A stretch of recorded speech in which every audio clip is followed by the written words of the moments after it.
Believes it took years to build a thorough case against Randy Farrell. And as Chris Welty reports, the Metropolitan Crime Commission believes this indictment proves other indictments are coming. Welty. Lauren, Liz, the Metropolitan Crime Commission says anytime there are potential financial crimes, it takes more time to build a thorough case. Michelle Foster, Vice President of the Metropolitan Crime Commission, says the indictment handed down against Randy Farrell shows that Farrell had a lot to lose. Once again, Farrell is charged with 25 counts in the indictment. Throughout the indictment, Public Official 1 is listed. Sources say that person is Mayor LaToya Cantrell. Here's how the Metropolitan Crime Commission responded when asked if the mayor is accused of criminal misconduct in Farrell's indictment and if this could be enough to indict her. This is specifically in relation to Randy Farrell.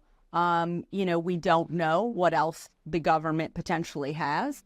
Obviously in this indictment, you see text messages exchanged with the mayor and the businessman one and others. So that means the government has her phone, phone records, text messages, phone calls, emails that they have documented. So what else could potentially be in any of those records that could be, an indication of other charges they would potentially be able to indict her or others with.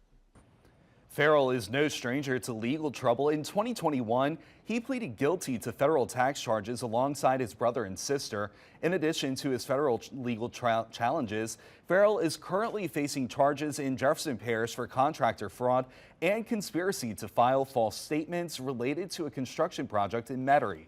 His attorney has maintained Farrell's innocence in that case. The Metropolitan Crime Commission says while some might see this as a sad day in the city of New Orleans, they believe it should be looked at as a positive because someone is being held accountable for their alleged actions. Liz.